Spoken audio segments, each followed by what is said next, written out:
If you believe in God, whatever numbers, whatever place you're, it's not about the place you're in. It's about your commitment and your trust in God. God can make you, pwede kang palaguin ng Diyos sa bundok. Pwede rin sa city. Hindi lahat sa city lalago. Maraming na failure sa city. Napunta si Lot sa city. Anong nangyari? Dahil sa kanya, nasunog tuloy ang Sodom at Gomorrah. Alam niyo bang dahil sa kay Lot, nasunog ang Sodom at Gomorrah? Baka hindi niyo alam yan. Nasunog ang Sodom at Gomorrah. Marami nagsasabi, ang Sodom at Gomorrah sinunog dahil sa mga sodomy, homosexuality, which is tama. Yun pong nangyayari. Pero ang dahilan po, dapat pwede pang kalampasin ng Diyos ang Sodom at Gomorrah kung meron lamang 10 na naglilingkod sa Diyos. Ang kaso, nandun si Lot, nagsiper siya ng kanyang bibig, wala siyang may sinabi, wala siyang may binanggit, hindi niya na-training ang kanyang pamamahay, hindi niya na-training ang kanyang mga alipin, wala siyang may ginawa sa kanyang mga kapitbahay. Anong nangyari? Wala ni isa. Maliban sa kanya because hiningi siya ni Abraham. So, sabi ng Panginoon, sabi ni Abraham, if there will be 50, sisirain ko ba ang Sodom at Gomorrah? Sabi niya hindi. Sabi ng Diyos hindi. Because of the 50. Sabi ni Abraham, 45. Hindi ko sisirain ang Sodom at Gomorrah for 45. 40. Ay sabi ng Diyos, of course not. And then, sabi ni Abraham, Panginoon, baka po pwedeng makatawad ng konti. 30. Sabi naman, hindi ko sisirain sa 30. 20. Hindi ko sisirain sa 20. Panginoon, last na lang. 10. Sabi ng Panginoon, hindi ko rin sisirain ang Sodom at Gomorrah, or I will not destroy Sodom at Gomorrah for the 10. So naisip ni Abraham, si Lot, asawa niya, mga anak niya, asawa ng kanyang mga anak, mga apo niya, sumura ng 10. Okay na. Pasok. Pero bakit sinira ang Sodom at Gomorrah? Dahil wala pa sa 10 ang nandun. Anong nangyari kay Lot? Nung pumasok siya galing sa kay Abraham, sobrang dami ng kanyang alipin. Hindi nga magkasya sa bundok eh. Hindi nga sila magkasya. Nag-away nga sila ng kanyang tiyoy eh. Tiyoy niya si Abraham. Nakikita, sabi niya Abraham, hindi na tayo magkasya sa bundok. Imagine ka kung anong klaseng property meron siya. Sa isang bundok hindi kayo magkasya. Ahati na lang, kung kunin mo ang east, kunin mo ang west, kunin mo ang north, kunin ko ang south. Nakita niya ang Sodom, ay maganda magnegosyo. Kompleto, Srigatos, may mga malls, may mga ang ganda ng Sodom. Pero mga kapatid, isang bagay ang hindi mo mabasa sa buhay nito. Si Abraham is a man of altars. He built so many altars. But Lord, wala kang may mabasa na gumawa siya kahit isa man ng altar. Ang altar na yun yung paglilingkod mo sa Diyos, yun yung prayer mo, yun ang worship mo, yun yung Bible study mo, yun ang paglilingkod mo sa Diyos. Ibig sabihin, kahit ang family niya, hindi niya nadala sa Panginoon. Ang dalawa niyang anak na babae, pinilit lang yun. Ayaw pa lang sumama eh. Hinawakan na lang ng anghel, sumama na kayo. Ang asawa niya lalo na. Siyempre, kumpleto, Srigatos yung asawa ni Lot. Hindi na siya nakapag-isip ng mga bagay-bagay. Lahat ng mga magagandang bagay, pinamili niya posible. Lahat siguro ng collection ng mga bag, meron siya. Collection ng mga sapatos, meron siya. May Louis Vuitton, may Vuitton.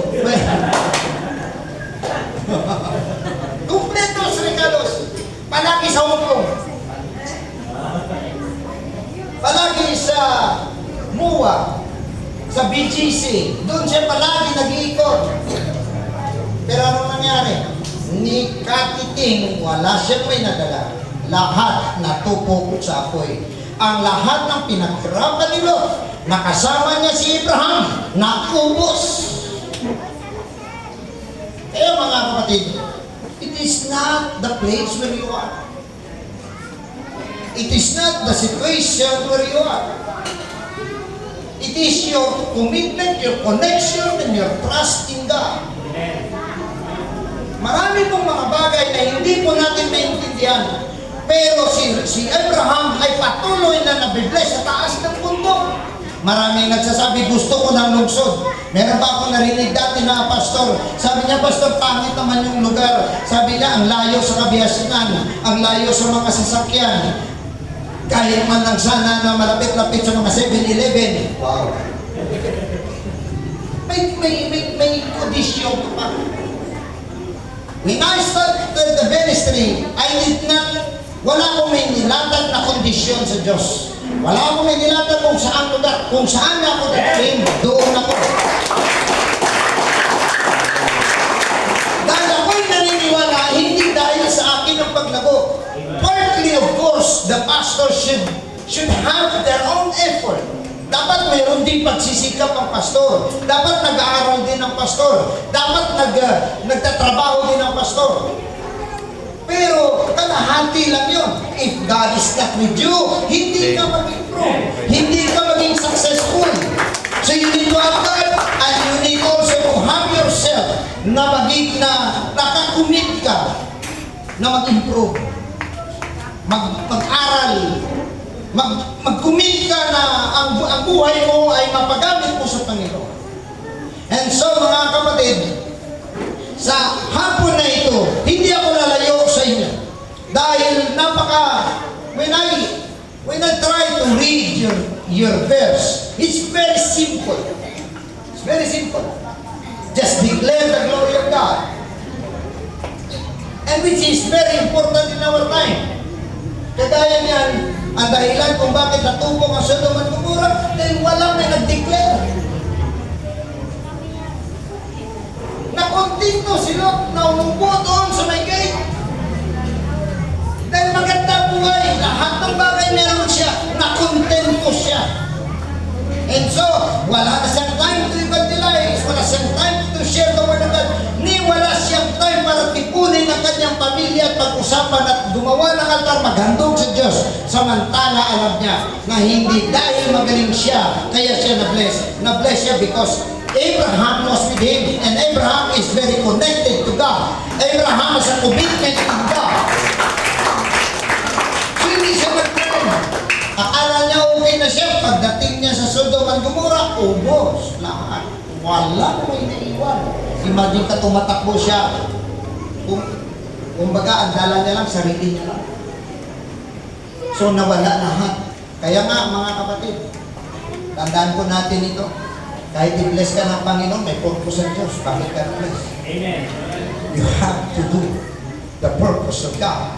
Kailangan ganap ang purpose ng Diyos. Bakit ka na-bless? Bakit ka niligtas ng Diyos? Bakit ikaw ang tinawag, hindi yung kapatid mo? Bakit ikaw ang inuna ng Diyos at hindi yung kapitbahay mo? May purpose ang Diyos. And you have to do that. Kailangan ganap, mga kapatid, mga bagay na yan. Hindi basta-basta ang pagtawag sa inyo. Hindi dahil special kayo. Hindi nakita ng Diyos, ikaw, gagamitin kita para sa aking kaluwalhatian. Yan ang nakikita ng Diyos sa atin, hindi ang ating mga pagmumukha. Dahil kung ang ating pagmumukha, marami sa atin hindi makapasa. Kung basihan mo ang kastrikto ng Diyos pagpili ng saserdote, maniwala kayo mga kapatid, ilan na lang siguro may iwan dito. Pati ako hindi makapasa. Alam niyo kung ano ang kailangan una. Walang tagyawat. Hindi po pwede may mga spot. Hindi pwede. Hindi pwede ang dulig. Itong malungkot, hindi pwedeng pango. Ang nilong.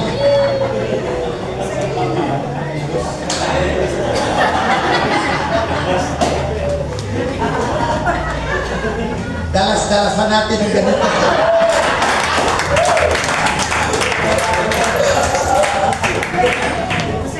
Ito pa ang isang hindi maganda. Hindi rin po pwedeng kulang ang ipin. Hindi rin pwede yung may bali ang totoo. Hindi rin po pwede yung panda. Ayun na.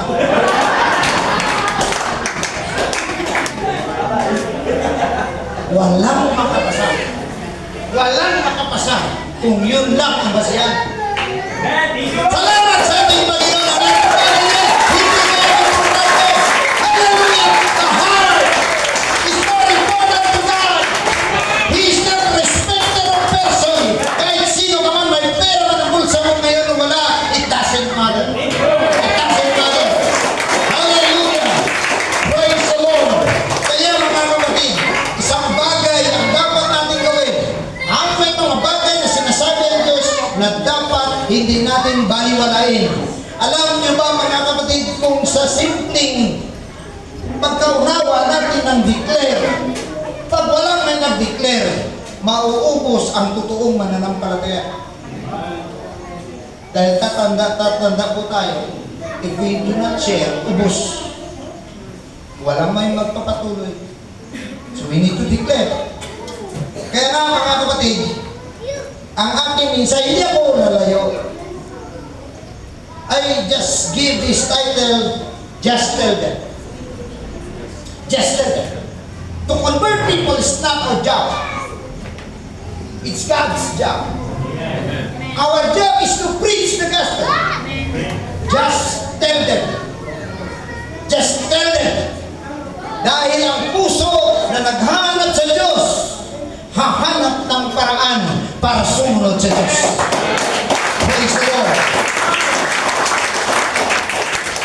Ang inyong verse na binabanggit, ang sabi rito first sa 1 Chronicles chapter 16 verse 24, declare His glory among the heathen, His marvelous works among all nations. Napakasimple.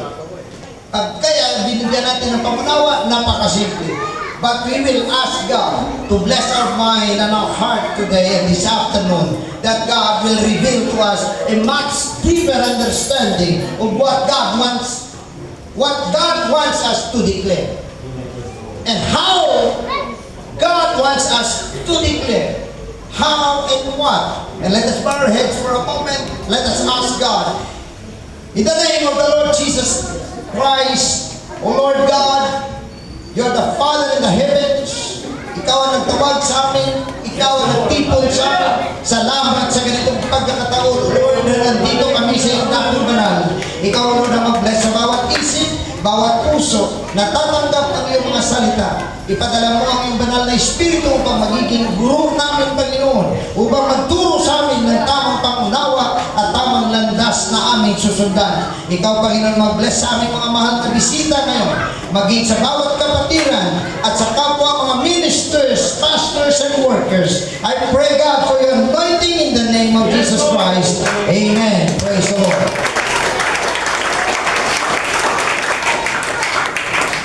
Sa mababang translation, ang inyong verse sa easy to read version, ang sabi rito, tell nations how wonderful He is. Tell people everywhere about the amazing things He does. The same verse lang po yun, pero mas madaling maintindihan. Subalit, pag tinignan po natin sa original na translation ng King James Version, ang ginamit na word ay declare. Sa atin naman para madali intindihin. Declare means deklara pa lang. Tell. Speak. Diba? However, kung pag-aralan natin maigi, ang ginamit na word sa Hebrew, sa original text, ay so far. So far. Na ang ibig sabihin, para kang nagtatali ng score. Para kang nagtatali. Ibig sabihin, okay, 1, 2, 3, 4. Ginagamit yan na ibig sabihin ng so far. Ginagamit din yan para mag-enumerate. 1, 2, 3, 4. First, second, third, fourth. Mag-enumerate. Ginagamit din yan para magbilang. Ginagamit din para mag-celebrate. So sa original text, wala ka halos may mabasa rito that this is about telling. This is about something that you need to tally. Something that you need to record. Enumerate. Why? Bakit kaya mga kapatid? Dahil pag sinabi natin declare, ang tanong number 1, anong i-declare mo? Anong i-declare mo? Kung hindi mo ito nabilang, kung hindi mo inalam kung gaano kabuti ang Diyos sa iyo, anong pagpapala ang ginawa ng Diyos ng isang araw, kung ano ang mga bagay na meron ka. Hallelujah! Narinig ninyo kawitin, count your blessings and thank them one by one. That's so hard. Ibig sabihin, kung mag-declare ka, hindi lang basta na sinasabi mo, may Diyos ang mundo, kundi sasabihin mo kung gaano kabuti ang Diyos, sasabihin mo kung anong ginawa ng Diyos sa buhay mo, sasabihin mo kung anong mga bagay na natatag mo dahil sa Diyos. Ibig sabihin, mga kapatid, when you declare, dapat pinag-iisipan mo. Marami sa atin, mga kapatid, pag nagtayo, nagiging expression na yung praise the Lord. Tama? May expression na hallelujah. May expression na Lord God, thank you Jesus. Pero mga kapatid, pag naging expression na, hindi mo na siya na-realize ang meaning. Ginagamit mo siya, pero hindi mo dinidibdib ang mga meanings. Ibig sabihin, pag sinabi natin praise the Lord, hindi siya dapat expression. Dapat iniisip mo, karapat dapat purihin ang Diyos.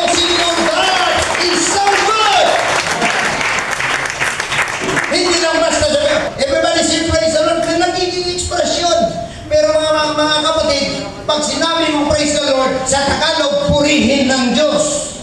Kaya kung minsan mas maganda gawin mo sa ibang language.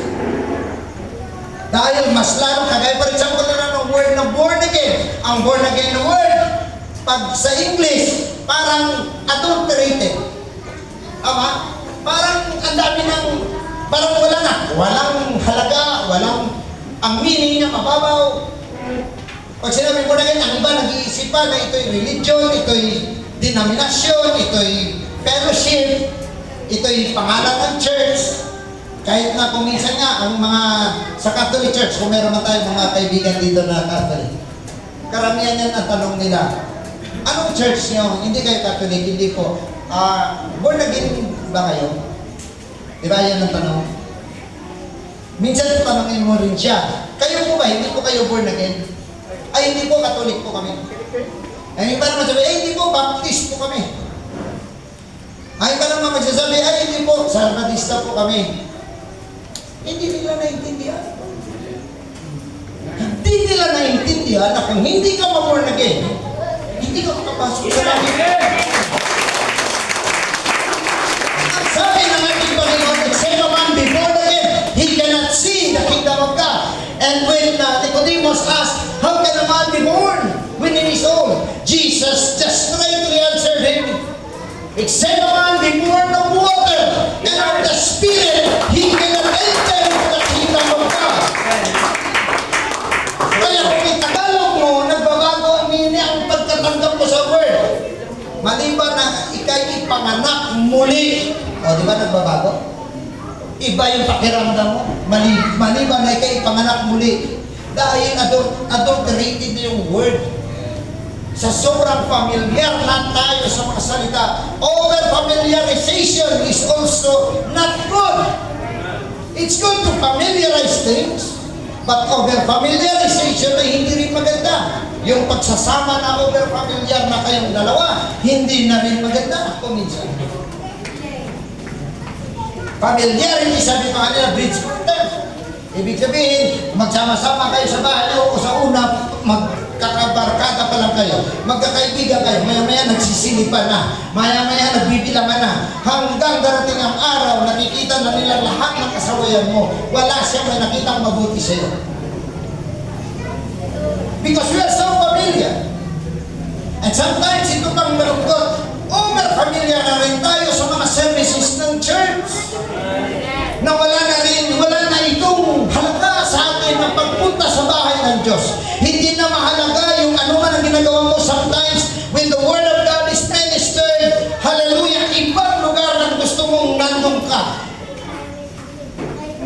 Meron akong nakikita sometimes, I've been to many churches, at kapag praise and worship, lahat sila nandun, nagluluksuan. Parang akala mo, talagang revive na revive. Pagka nagsalita ng nag-preach na, preaching na, lalabas at kakain ng mani. Habang nag-preach sa loob, pag natapos na yung preaching, saka papasok at mag-worship. Wow! Ganda!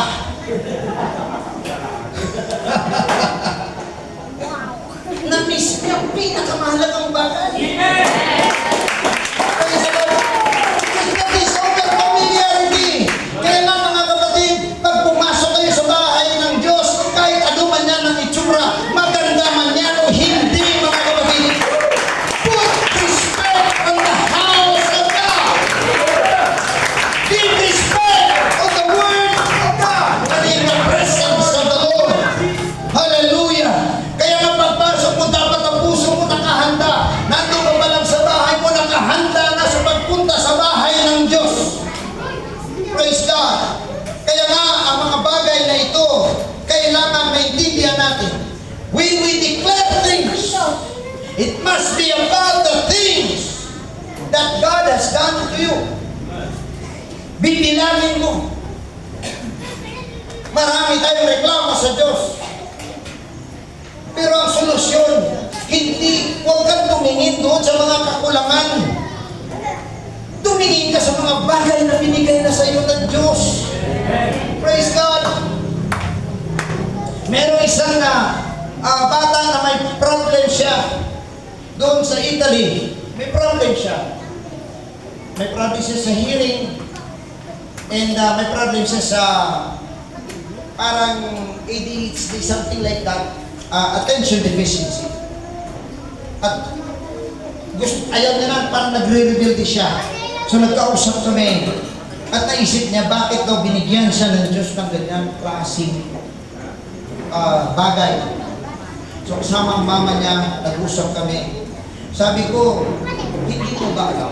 May mga taong sobra pa ang kalagayan kaysa sa'yo. Pero hindi sila nagpatalo. Hindi sila nagpatalo sa mga bagay na nangyayari at mga bagay na kulang sila. Bagkus ginamit nila kung ano ang kakayahan nila at anong mga bagay na meron ang Diyos na ibinigay sa kanila. And then we got a blessing. Maring wala kang paa. Hindi yan dapat dahilan na magsasabi ka sa Panginoon, Lord, bakit hindi mo ako kinumpleto ng paa?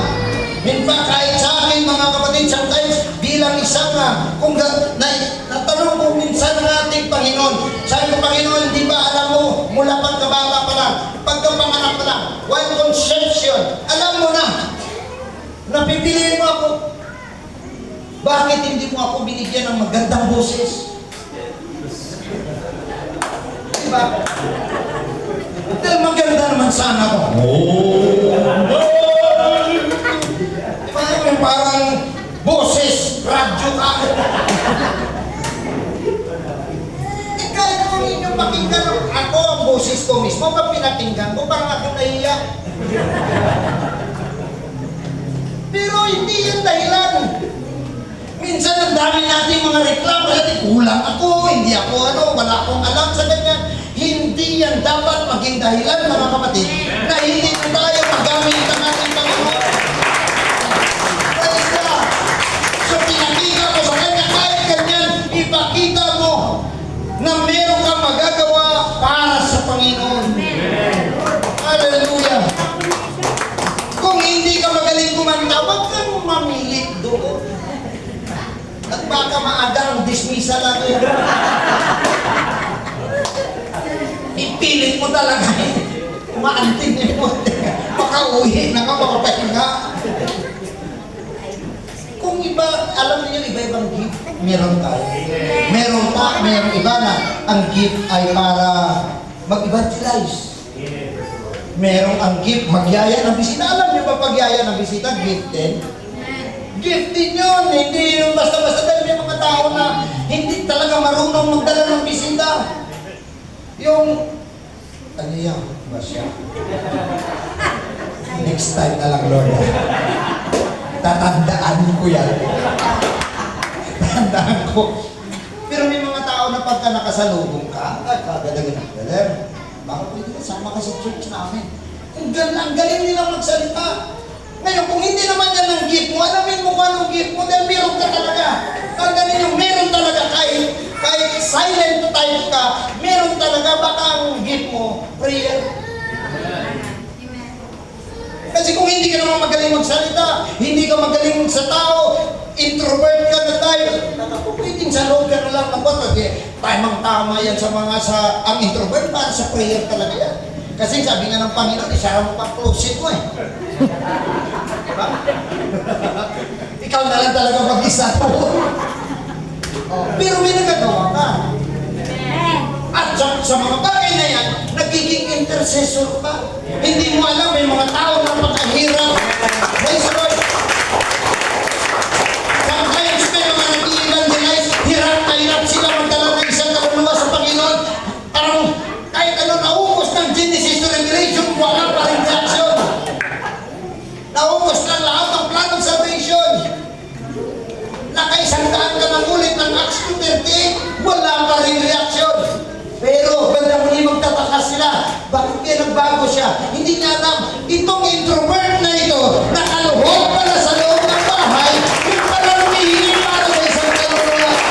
Marami tayong nagawa, hindi dahil sa magaling ka, hindi dahil meron kang kompleto ka, kundi kung ibigay mo ang iyong buhay sa Panginoon, may masasabi ka, may magagawa ka sa buhay mo. Huwag mong ipilit, mga kapatid, na konseptonado ka dahil maganda pag singer ka. Huwag mong ipilit. Ma-offend ka lang. Ma-offend ka lang.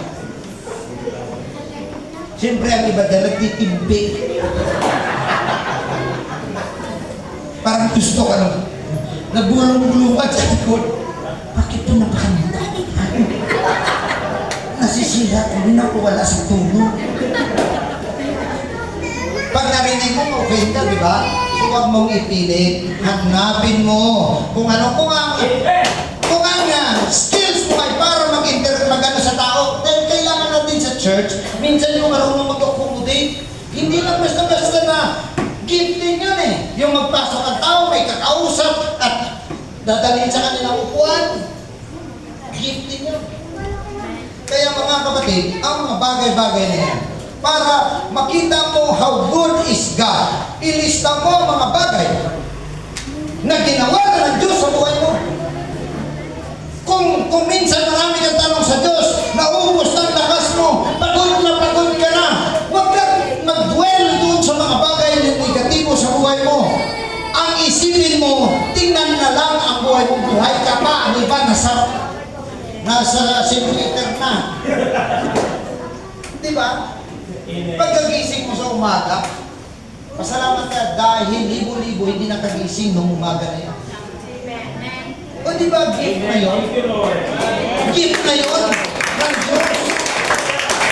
So when you say declare, ang ibig sabihin yan, meron ka mga bagay na tinandaan mo talaga para sabihin sa tao kung gaano ka makapangyarihan ng Diyos mo. Dahil hindi magiging makapangyarihan ang iyong testimony kung wala kang karanasan. Kung hindi mo naranasan ang mga bagay sa Diyos. At kung meron kang ginawa ang Diyos sa buhay mo, huwag kang magsiper ng bibig mo. Dahil ang purpose ng Diyos ng mga himala, ang purpose ng Diyos ng mga bagay na natatanggap mo is for you to declare the glory of God. And now, pag-usapan natin ang glory na sinasabi, mga kapatid.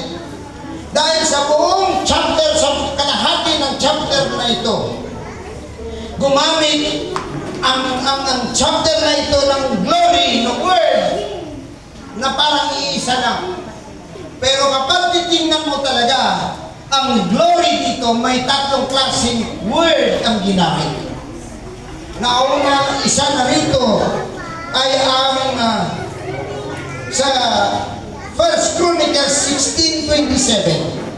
Glory and honor are in His presence. Strength and gladness are in His place.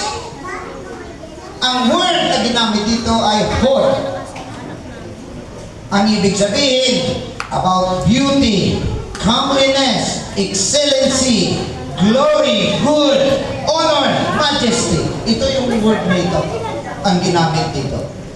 Ang pangalawang glory na binabanggit sa 1 Chronicles chapter 16 verse 35.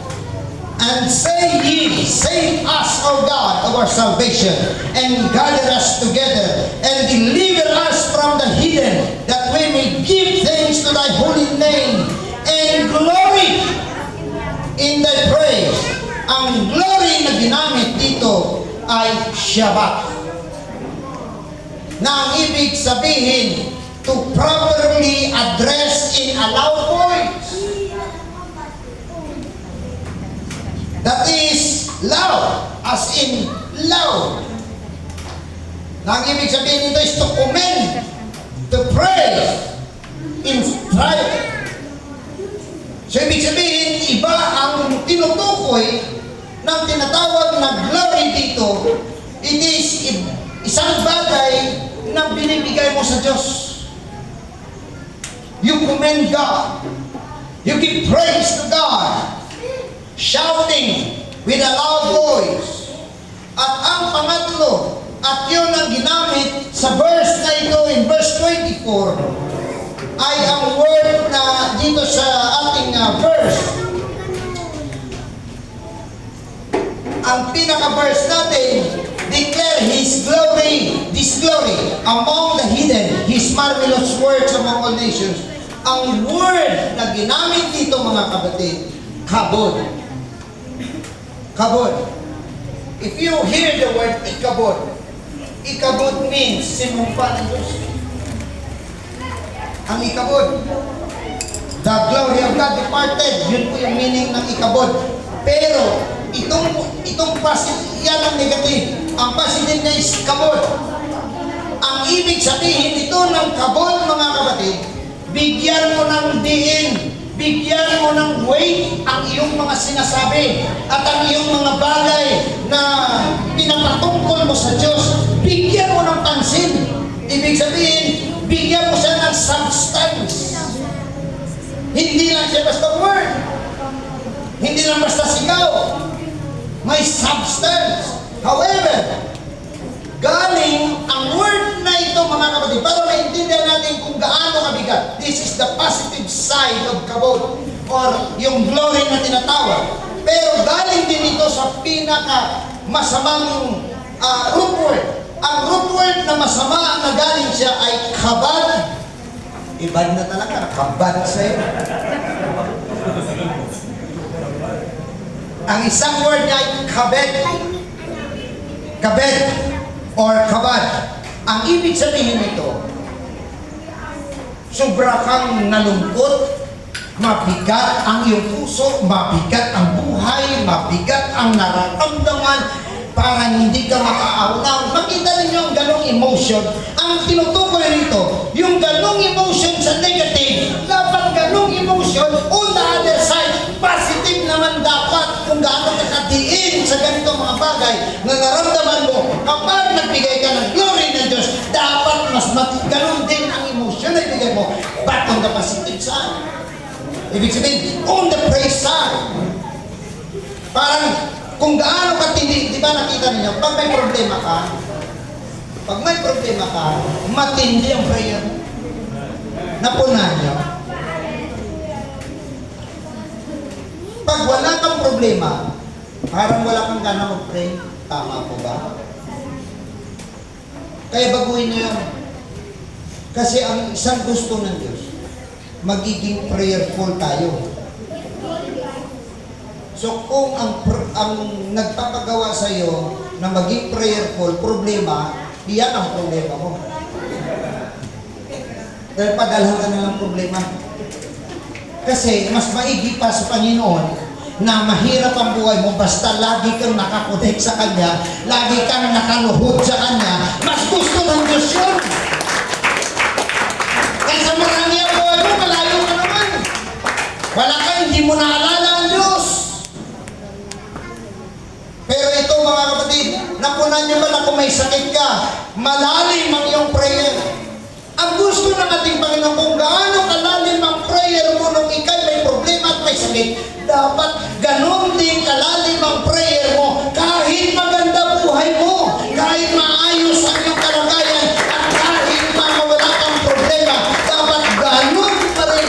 Yun ang ibig sabihin, mga kapatid, na ang tinutukoy dito na kabod, meaning kung gaano ang iyong binigay na diin, kung gaano at ano ang ibinigay mo, kabigatan doon sa mga bagay na hindi maganda, ganon din kabigat ang ibigay mo doon sa mga bagay na masaya ka, doon sa mga bagay na okay ka, sa mga bagay na contented ka, doon mo rin ilagay. Ibig sabihin, kung nagpipray ka 3 times a day, kung may problema ka, gawin mo rin yun kung masaya ka. Everybody say praise the Lord. Nakakaintindihan po ba tayo?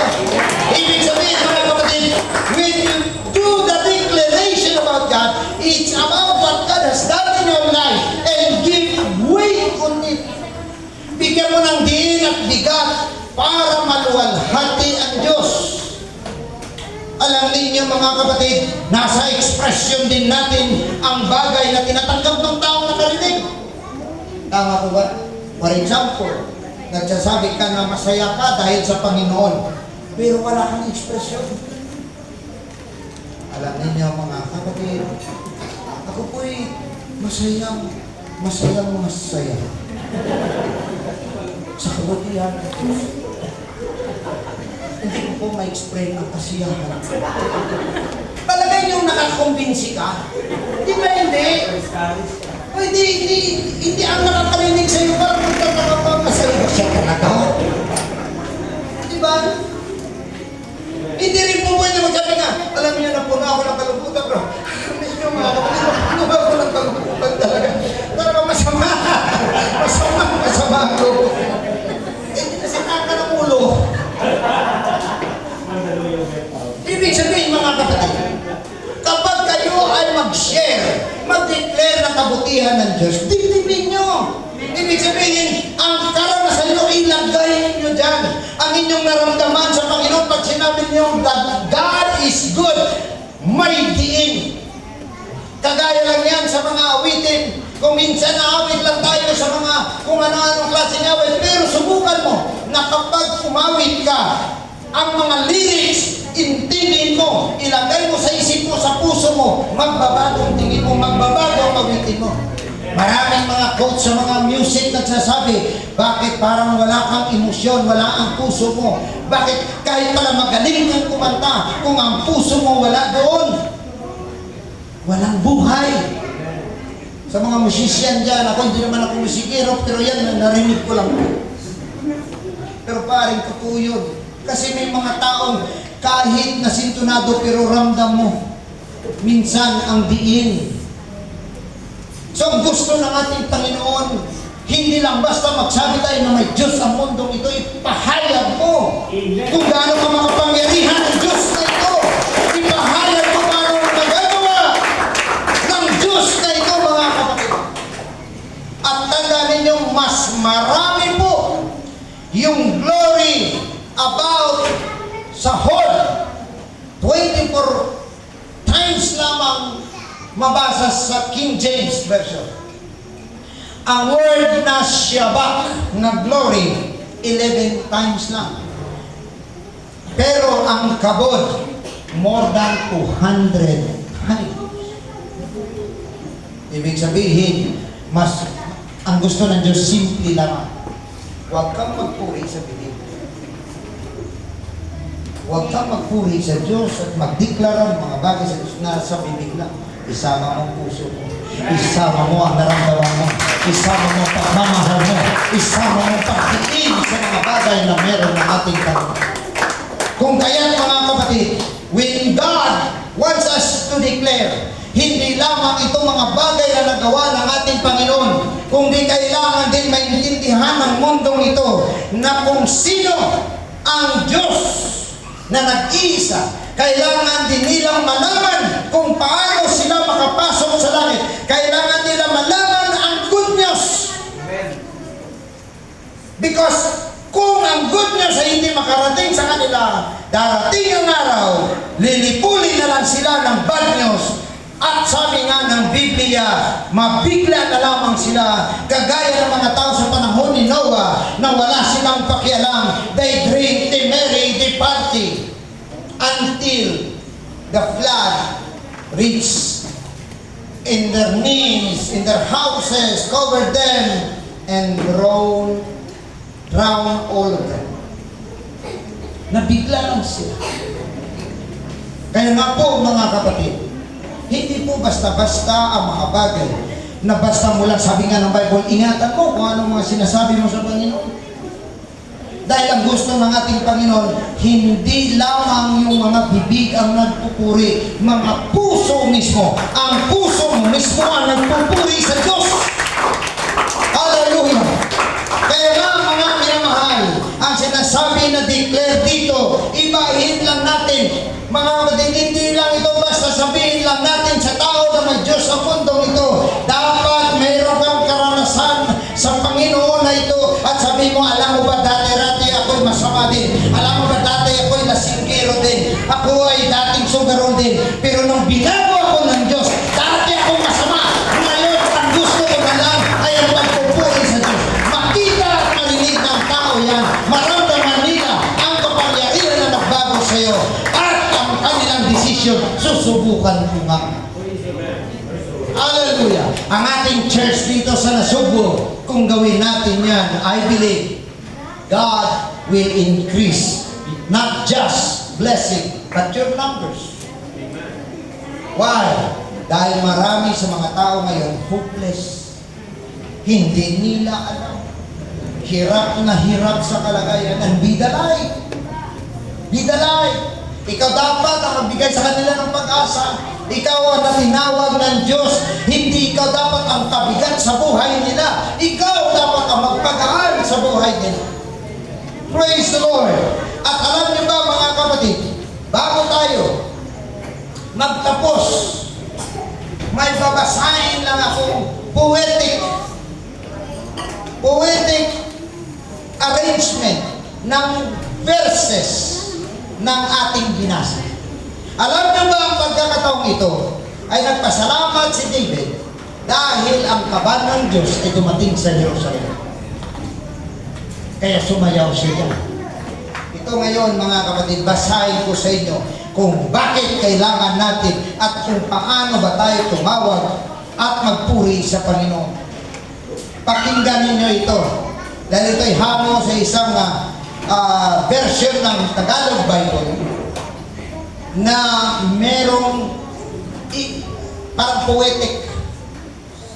Ginawa niyang parang ano bang poet sa poem sa ano? Ang poem. Dula. O parang dula. Pakinggan nyo na lang bago tayo mag-worship ngayong hapon na ito. Gabi ito. In verse 16, 1 Chronicles. Magpasalamat kay Yahweh. Tumawag sa kanyang pangalan. Ang lahat ng gawa niya sa lahat ay ipaalam. Umawit ng papuri at siya'y parangalan. Ang kahangahangang gaway ibalita kahit saan. Dapat kayong magalak sapagkat kayo'y kanyang bayan. Ang lahat ng sumasamba sa kanya ay magdiwang. Lumapit kayo kay Yahweh upang tulong niya'y hingin. Sa tuwinay parangalan siya at sambahin. Inyong alalahanin ang mga kamangha-mangha niyang gawa, ang matuwid na paghatol at gawang kahanga-hanga, mga suklin ni Abraham sa kanyang lingkod, ang mga hinirang niya sa mga anak ni Jacob. When you hear this word, try to imagine that it is you, na ikaw ang kinakausap ni Haring David. Patuloy tayo sa verse 14. Si Yahweh ang ating Diyos, na sa buong mundo ang kanyang mga utos. Tipan niyang walang hanggay, hindi niya lilimutin. Kahit libong salinlahi, ito'y kanyang tutuparin. Ang ginawa niyang tipan kay Abraham, pinagtibay kay Isaac ang pangakong sinumpan. Kay Jacob ibinigay, pinagtibay na kautusan. Walang hanggang tipan sa Israel, ito ang nilalaman. Ang lupain ng Kanaan sa iyo'y nakalaan. Ito'y isang pamana ko sa iyo at sa iyong angkan. Nang sila ay kakaunti pa at walang halaga, ng ibang bayan sila sa Kanaan nakitira. Sa maraming bansa sila'y natatagpuan, nagpalipat-lipat sa iba't ibang kaharian. Di hinayaan ng Diyos na sila'y alipinin, mga hari binalaang huwag silang aapihin. Sabi niya, huwag sasaktan ng bayan kung hinirang, ang mga propeta ko ay iyong igalang. Umawit ka kay Yahweh buong sanlibutan, ipahayag araw-araw, bigay niyang kaligtasan. Ipahayag sa mga bansa, kanyang kaluwalhatian, sabihin sa mga tao, gawa niyang makapangyarihan. That's declaration. Praise the Lord. Si Yahweh ay dakila at karapat-dapat papurihan. Siya ay higit sa mga Diyos ng buong sanlibutan. Ang Diyos ng mga bansa ay mga Diyos-Diyosan lamang. Ngunit si Yahweh ang lumikha ng buong kalangitan. Kanya ang kaluwalhatian at karangalan, lakas at kagalakan na sa kanyang tahanan. Si Yahweh ay purihin ng lahat ng mga bansa. Dapat siyang kilalanin na marangal at dakila.